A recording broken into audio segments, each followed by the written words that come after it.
नमस्कार दोस्तों।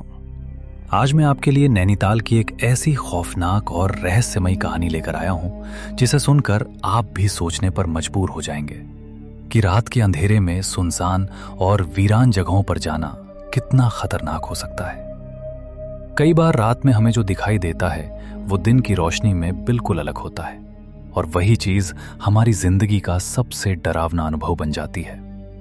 तो बिना समय गवाए चलिए शुरू करते हैं रोहन और निखिल की इस सच्ची घटना के साथ। रोहन और निखिल दोनों हल्द्वानी में पढ़ाई कर रहे थे।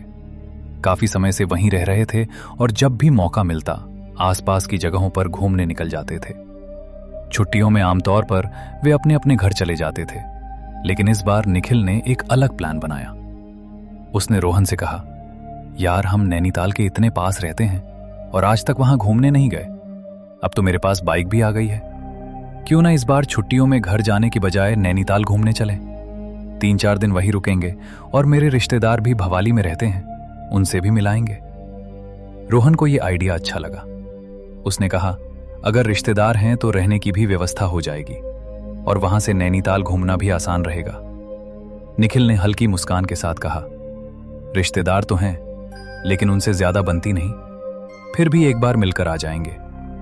दोनों ने मिलकर पूरे 4 दिनों का बजट बनाया और तय कर लिया कि इस बार छुट्टियों में नैनीताल ही जाएंगे।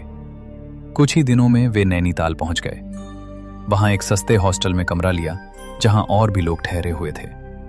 दिन भर घूमते, रात को हॉस्टल लौट आते। पहला दिन आराम से निकल गया। दूसरे दिन भी उन्होंने नैनीताल की खूबसूरती को खूब निहारा और वहीं से सनसेट देखा। शाम ढल चुकी थी। तभी निखिल बोला, कल सुबह हम नया प्लान बनाएंगे। हो सकता है हम इस हॉस्टल में वापस ना आए, कहीं और रुक जाएं। फिर उसे अचानक याद आया, अरे यार, भवाली जाना तो रह ही गया, वहां मेरे रिश्तेदार रहते हैं। रोहन ने तुरंत कहा, भवाली तो पास ही है, बाइक उठाते हैं और हो आते हैं, ज्यादा समय नहीं लगेगा। निखिल ने कहा, इतनी देर हो गई है, अंधेरा भी हो रहा है। रोहन बोला, 1 घंटा लगेगा बस, मैं धीरे चलाऊंगा। आखिरकार निखिल मान गया। दोनों बाइक लेकर भवाली निकल पड़े। रास्ते में देवदार और चीड़ के घने जंगल थे। भवाली पहुंचकर वे करीब 1 घंटा रिश्तेदारों के यहां रुके। तभी आसमान में बादल घिराए और हल्की हल्की बारिश शुरू हो गई। रात भी हो चुकी थी। रिश्तेदारों ने कहा, आज यहीं रुक जाओ, रास्ता अंधेरा और खतरनाक है। लेकिन निखिल बोला, अगर आज रुक गए तो सुबह जल्दी नहीं निकल पाएंगे, हमें वापस जाना ही होगा। आखिरकार दोनों निकल पड़े। रिश्तेदारों ने बस यही कहा, धीरे चलाना और पहुंचकर फोन कर देना। वे दोनों बाइक पर सवार होकर वापस उसी सुनसान रास्ते पर चल पड़े। चारों तरफ सन्नाटा था। पेड़ों के बीच से हवा की आवाज आ रही थी। तभी अचानक एक मोड़ पर बाइक अपने आप रुक गई, जैसे किसी ने अचानक ब्रेक लगा दी हो। निखिल पीछे से टकराते टकराते बचा और बोला, अरे ब्रेक क्यों मारी? रोहन घबराकर बोला, मैंने ब्रेक नहीं मारी, खुद ब खुद रुक गई। दोनों उतरे और बाइक चेक करने लगे। बाइक स्टार्ट तो हो रही थी, लेकिन आगे बढ़ ही नहीं रही थी। न धक्का देने से हिल रही थी, न कुछ। न धक्का देने से हिल रही थी, न कुछ। ऐसा लग रहा था जैसे पहिया जाम हो गया हो।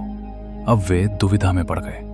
न आगे नैनीताल जा सकते थे, न पीछे भवाली लौट सकते थे।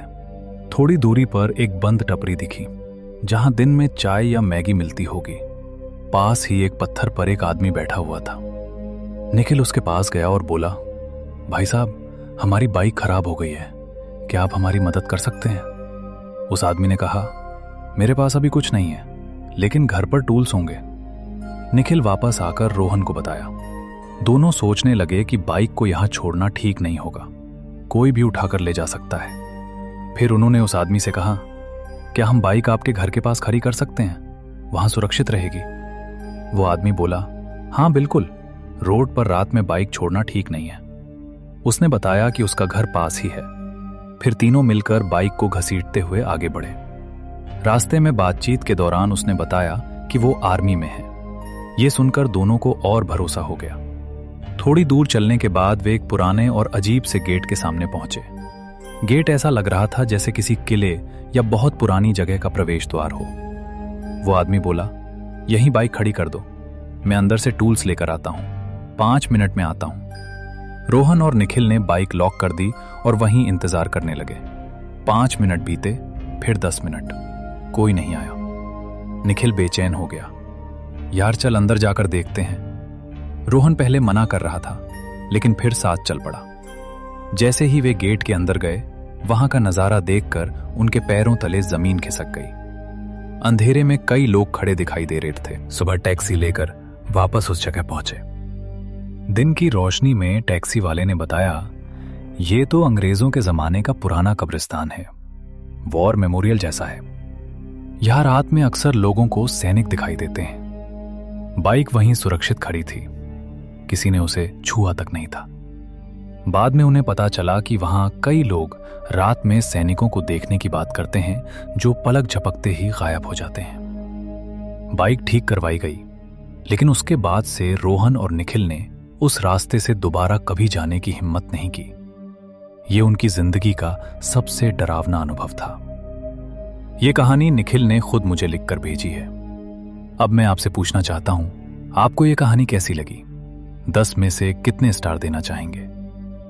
ऐसी ही सच्ची और डरावनी कहानियां सुनने के लिए हमारे चैनल को सब्सक्राइब करना न भूलें। मिलते हैं अगली वीडियो में, तब तक डरते रहिए।